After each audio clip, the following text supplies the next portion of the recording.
और भी शेरों और शेरनियों। तो भाई आज का जो वीडियो है ना, ये बन रहा है क्लास टेंथ के लिए। तो वैसे मैं क्लास टेंथ पढ़ाता नहीं हूँ, बट स्टिल हमारा एक सब्सक्राइबर है। उसने मुझे रिक्वेस्ट किया कि भाई रिलेटिव रिफ्रैक्टिव इंडेक्स के ऊपर एक वीडियो चाहिए। तो ठीक है, तो जैसा मैंने अपने थंबनेल में लिखा है कि भाई सब्सक्राइबर तो भगवान होता है और भगवान को तो ना कर नहीं सकते। तो इसलिए ये वीडियो जो है क्लास टेंथ के रिलेटिव रिफ्रैक्टिव इंडेक्स को एक्सप्लेन करेगा। तो भाई सबसे पहले मैं स्टार्ट करता हूँ यहाँ पर रिफ्रैक्शन से। अगर आपको रिफ्रैक्शन अच्छे से समझ में आ जाता है तो उसके बाद रिफ्रैक्टिव इंडेक्स को समझना बहुत ही आसान हो जाएगा। तो यहाँ पर हमें तीन चार चीजें समझनी पड़ेंगी। What is refraction, what is Snell's law, what is refractive index and what is relative refractive index. ठीक है, फिर मैं इस वीडियो में दो तीन क्वेश्चन भी आपको यहाँ पर सॉल्व करके दिखाऊंगा।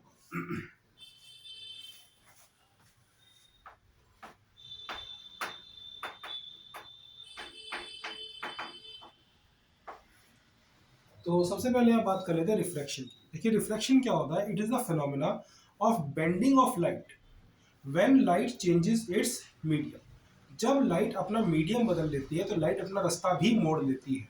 ठीक है, अब मीडियम है ऑप्टिक्स में दो तरीके से, एक होता है डेंसर मीडियम और एक होता है रेयर मीडियम। एक बात मैं यहाँ पर बताना चाहूंगा कि डेंस मीडियम और रेयर मीडियम नाम की कोई चीज नहीं होती। It is always denser medium and rarer medium. कोई भी मीडियम किसी दूसरे मीडियम के कंपैरिजन में जो है डेंस होता है या डेंसर होता है, और किसी के कंपैरिजन में वो रेयरर भी हो सकता है। तो ऐसा कोई जरूरी नहीं है कि भाई एक मीडियम जो आपके हिसाब से एक गिवन मीडियम के हिसाब से डेंसर है वो सबके लिए डेंसर है, ऐसा नहीं होता। तो डिपेंड करता है कि आप उसे कंपेयर किससे कर रहे हो। तो कभी भी आप वर्ड डेंसर डेंस और रेयर यूज नहीं करेंगे, हमेशा वर्ड यूज करिए डेंसर मीडियम और रेयरर मीडियम। ठीक है, सो रिफ्रैक्शन क्या होती है? जब लाइट किसी एक मीडियम से निकलकर दूसरे मीडियम में एंटर करती है तो वो अपना रास्ता बदल लेती है। अब भाई यहां पर सवाल आता है कि रास्ता क्यों बदल लेती है। सो पॉइंट इज कि भाई लाइट जो है ना, उसकी जो स्पीड है वो हर मीडियम में अलग अलग होती है। पानी में कुछ और, हवा में कुछ और, वैक्यूम में कुछ और, ग्लास में कुछ और होगी, शीशे में हीरे में कुछ और होगी। तो डिफरेंट डिफरेंट मीडियम में उसकी जो स्पीड है वो डिफरेंट डिफरेंट हो जाती है। तो रिफ्रैक्शन को यहाँ पर हम दो कैटेगरी में स्टडी करेंगे। अगर जो लाइट रेयर मीडियम से डेंसर मीडियम में जाए तो क्या होता है, देखिए।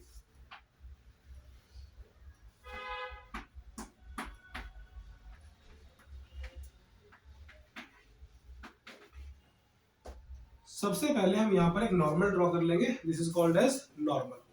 अब यहां से अगर एक ray of light rare medium से, यहां से रेयर मीडियम से सपोज डेंसर मीडियम में एंटर करती है, तो लाइट को तो सीधे चले जाना चाहिए था अगर इसका मीडियम चेंज नहीं होता। अगर ये डेंसर मीडियम यहां नहीं होता तो लाइट को ऐसे स्ट्रेट चले जाना चाहिए था, क्योंकि मीडियम में कोई चेंज आया नहीं था। लेकिन मीडियम में चेंज तो हुआ है, तो भाई लाइट अपना रास्ता बदलेगी और लाइट जाएगी टूवर्ड्स नॉर्मल। ऐसे जाने की बजाय लाइट अब ऐसे चली जाएगी। सो जब भी लाइट रेयरर से डेंसर मीडियम में जाती है तो वो क्या करती है? टूवर्ड्स नॉर्मल बेंड कर जाती है। इसको एक शॉर्ट फॉर्म में याद करने का मैं आपको एक तरीका बता रहा हूं, ध्यान से सुनिएगा सारे बच्चे। ये याद कर लो, आर डी टी एन। ठीक है, अब ये आर डी टी एन क्या करेगा? आर डी टी एन होता है when light goes from rarer to denser it bends towards normal. जब भी लाइट रेयरर से डेंसर मीडियम की तरफ मुड़ती है तो वो जाती है, तो वो टूवर्ड्स नॉर्मल बेंड कर जाती है। अब यहां पर एंगल ऑफ इंसिडेंस और एंगल ऑफ रिफ्लेक्शन कौन सा है ये भी देख लेते हैं। This one is angle of incidence and this one is angle of reflection. ऐसा भी तो हो सकता है कि लाइट जो है वो डेंसर से रेयर मीडियम में चली जाए। उल्टा कर देते हैं इस बारी।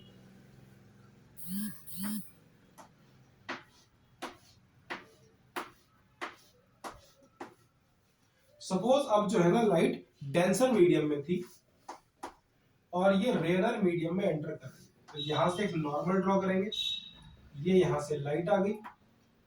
अब अगर ये मीडियम चेंज नहीं होता तो लाइट को ऐसे स्ट्रेट निकल जाना चाहिए था।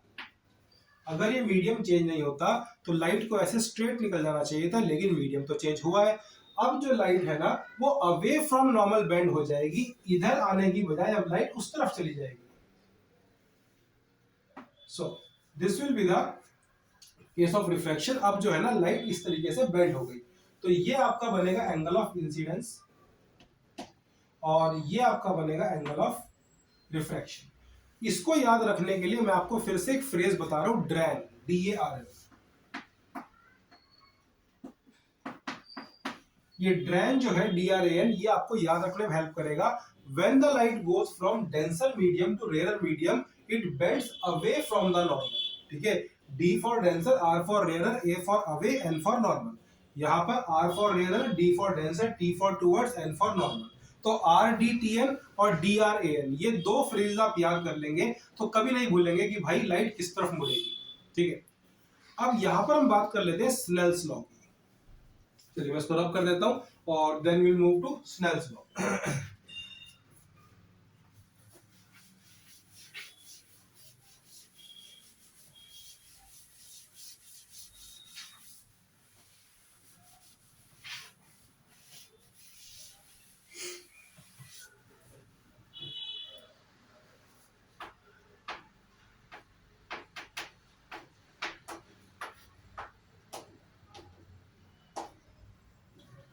तो 10th क्लास के लेवल पे स्नेल्स लॉ का प्रूफ जो है ना वो आपके सिलेबस में नहीं है, आपको सिर्फ इसको यूज करना है।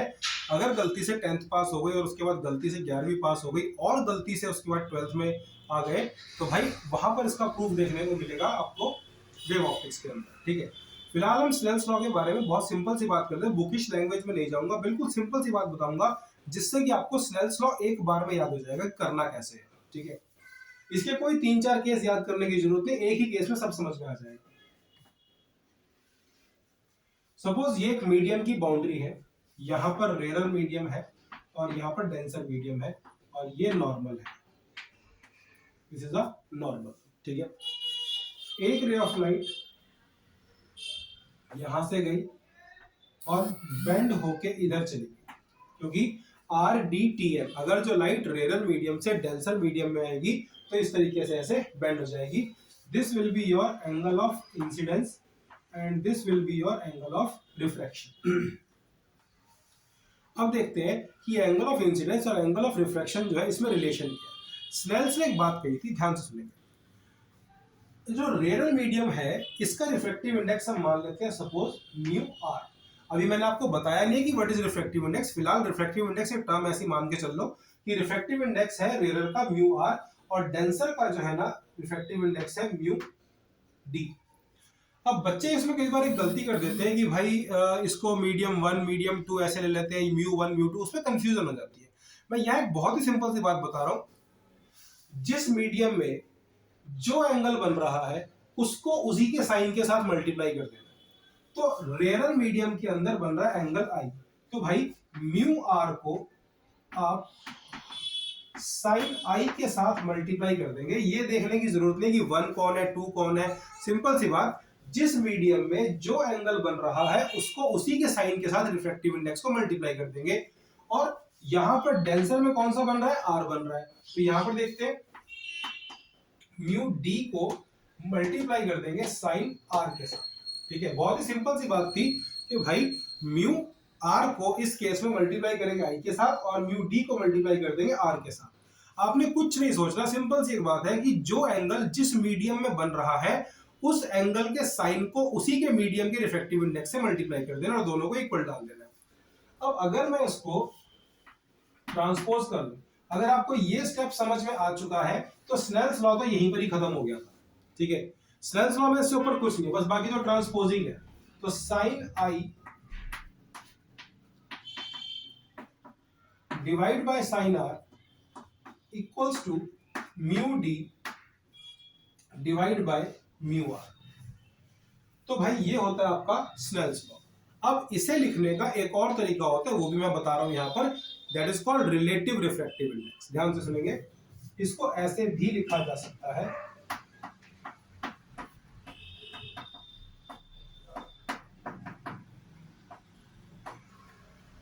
जब भी हम रिलेटिव रिफ्रैक्टिव इंडेक्स की टर्म्स में लिखते हैं तो जो रिफ्रैक्टिव इंडेक्स नीचे आता है उसका सिंबल यहाँ ऊपर हो जाता है और जो रिफ्रैक्टिव इंडेक्स यहाँ ऊपर आ रहा होता है उसका सिंबल हम नीचे यूज करते हैं।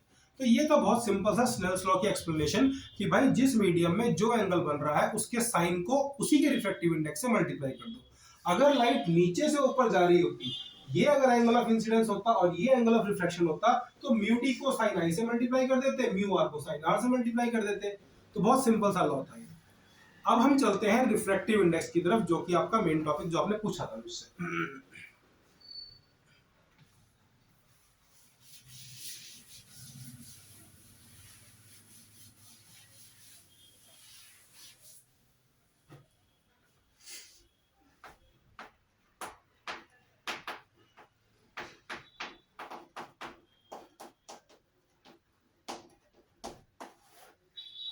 तो भाई रिफ्रैक्टिव इंडेक्स क्या होता है, ध्यान से सुनेंगे। रिफ्रैक्टिव इंडेक्स इज द, इसका पहले तो सिंबल देख लेते हैं। इसका सिंबल होता है mu. It is the ratio of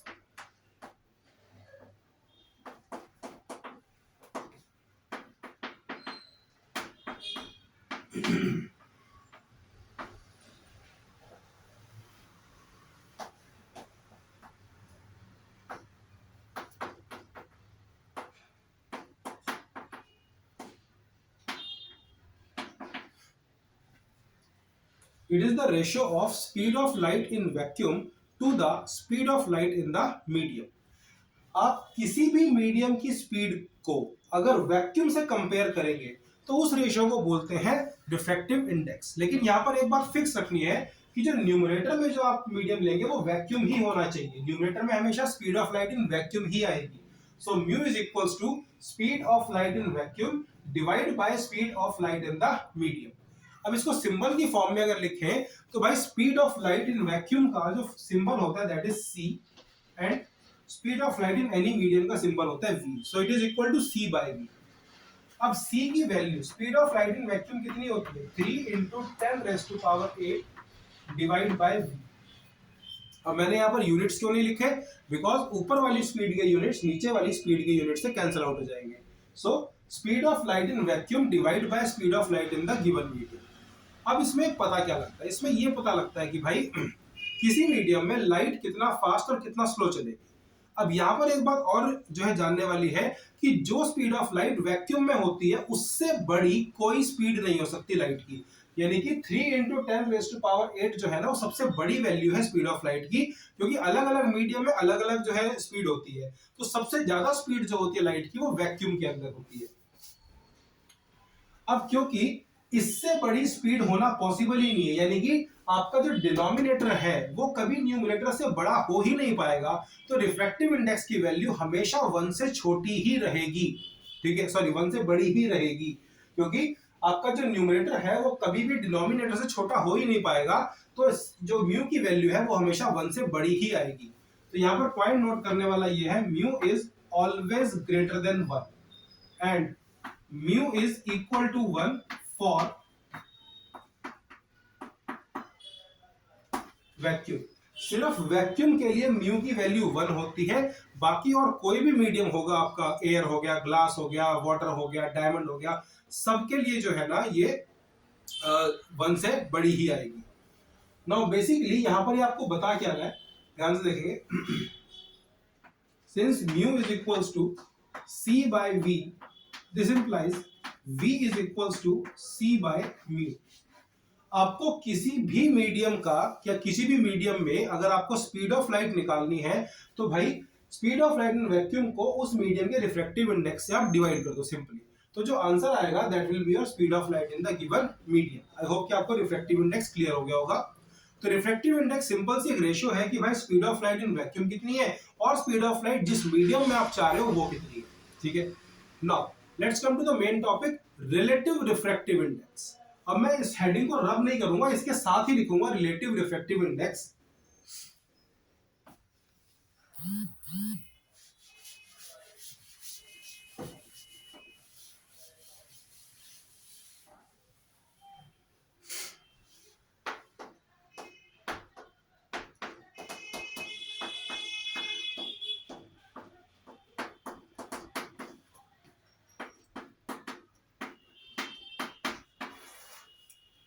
relative refractive index का सिंबल ध्यान से देख लीजिए।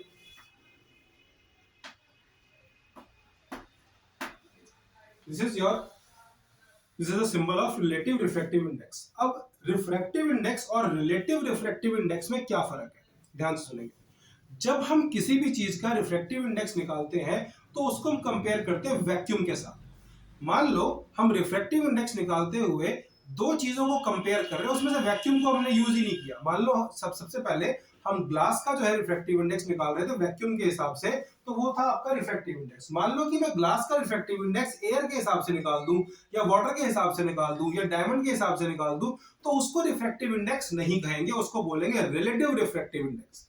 रिलेटिव रिफ्रैक्टिव इंडेक्स हमेशा दो मीडियम्स के बीच में होता है, जिसमें से कि एक भी मीडियम वैक्यूम नहीं होता।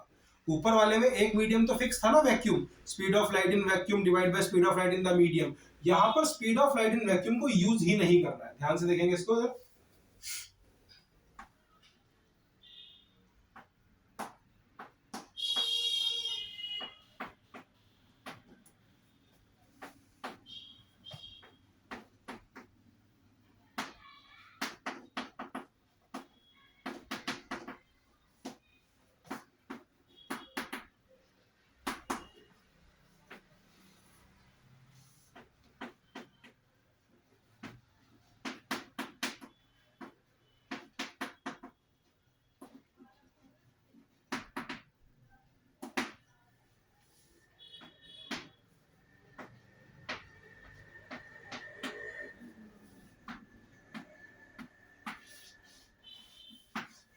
तो ये फॉर्मूला होता है रिलेटिव रिफ्रैक्टिव इंडेक्स का, ध्यान से देखेंगे। Relative refractive index 2μ1 is equal to v2 by v1। अब यहाँ पर एक चीज फिक्स है कि वैक्यूम को हमने कहीं पर भी यूज नहीं किया, ठीक है, वैक्यूम को हमने कहीं पर भी यूज नहीं किया। तो यहाँ पर दोनों मीडियम्स का जो रिफ्रैक्टिव इंडेक्स था 1 का और 2 का, हमने बस इसकी रेशियो निकाली simply, it is equal to μ1 by μ2। अब μ1 जो होगा वो इनवर्सली प्रोपोर्शनल टू v1 होगा, तो इसलिए ऊपर आ जाएगा speed of light in medium 2 और नीचे आ जाएगा speed of light in medium 1। एक बार मैं इसको दोबारा एक्सप्लेन कर देता हूँ यहाँ से। देखिए μ1 बाई μ2, μ1 क्या हो जाएगा c डिवाइड बाई v1 और μ2 क्या हो जाएगा c डिवाइड बाई v2। इसको ट्रांसपोज करेंगे तो ये हो जाएगा v2 बाई v1, तो जो कि आपका यहाँ पर आंसर आ रहा है ये वाला। So this was all about relative refractive index. लेकिन जो रिलेटिव रिफ्रैक्टिव इंडेक्स है ये 1 से बड़ा भी हो सकता है, 1 से छोटा भी हो सकता है, इस पे ऐसी कोई लिमिटेशन नहीं है। जो आपका रिफ्रैक्टिव इंडेक्स था वो तो 1 से बड़ा ही आना था और वैक्यूम के लिए 1 होना था, लेकिन जो आपका रिलेटिव रिफ्रैक्टिव इंडेक्स है वो 1 से छोटा भी हो सकता है और 1 से बड़ा भी हो सकता है, ठीक है।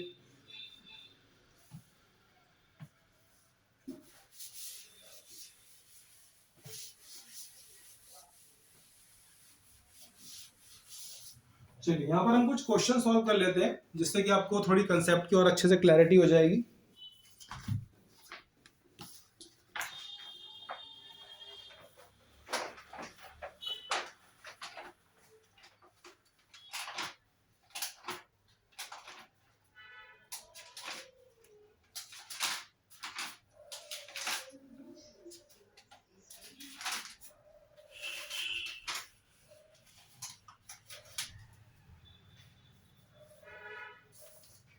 Okay, so this is a question.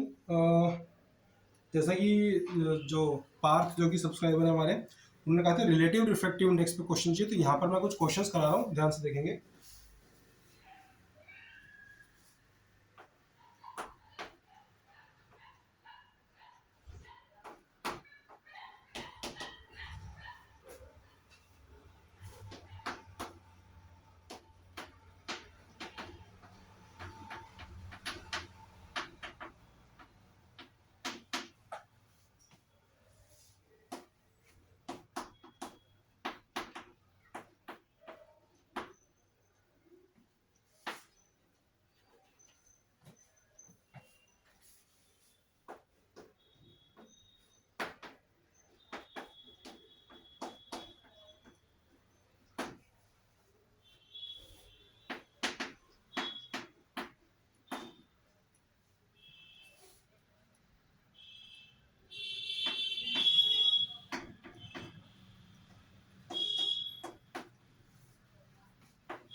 Okay, तो यहाँ पर हमारे पास एक क्वेश्चन है जिसके अंदर क्या आपको बताया गया है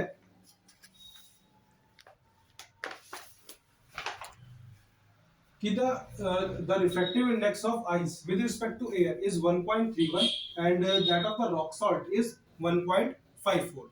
अब देखिए वैक्यूम तो यहाँ पर यूज किया नहीं हुआ मीडियम, तो ऑब्वियसली बात है ये क्वेश्चन जो है ना आपका किसका है, रिलेटिव रिफ्रैक्टिव इंडेक्स का है। तो आपको क्वेश्चन में ये दिया गया है म्यू एयर और आइस इज इक्वल्स टू 1.31। इस इक्वेशन का मतलब हुआ mu ice by mu air is equals to 1.31। फिर आपको दिया हुआ है एयर का रॉक सॉल्ट का refractive index with respect to air, so it is equals to 1.54। This implies mu rock salt divide by mu air is equal to 1.54। अब आपको calculate करना है refractive index of rock salt with respect to ice, यानी कि you need to calculate i mu r which is equals to mu r divided by mu ice। तो अगर मैं पहली वाली इक्वेशन को, सॉरी दूसरी वाली इक्वेशन को इससे डिवाइड कर देता हूं,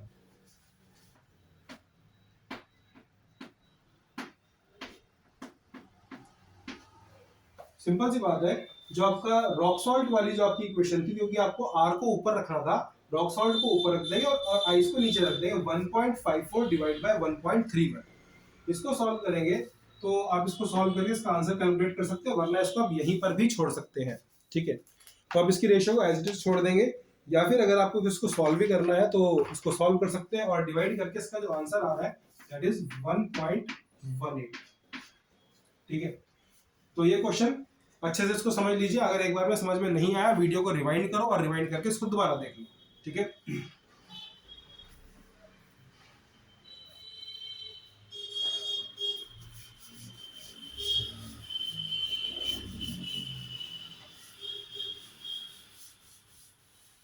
एक और क्वेश्चन देख लेते हैं इसके साथ।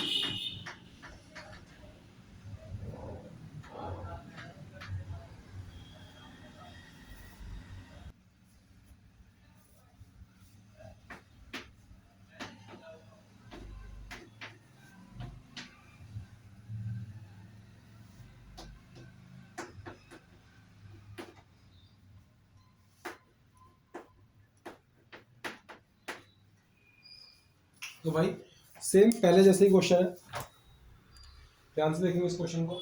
एक बार चौक ले लेता हूँ नेक्स्ट वाला।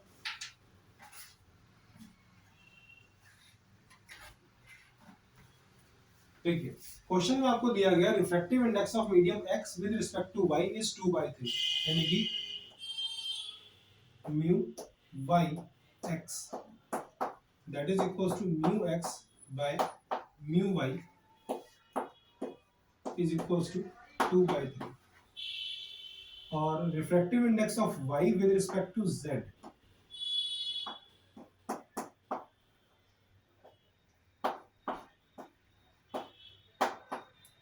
Is equal to 4/3। अब आपको कैलकुलेट करना है refractive index of z with respect to x, यानी कि आपको क्या चीज कैलकुलेट करनी थी,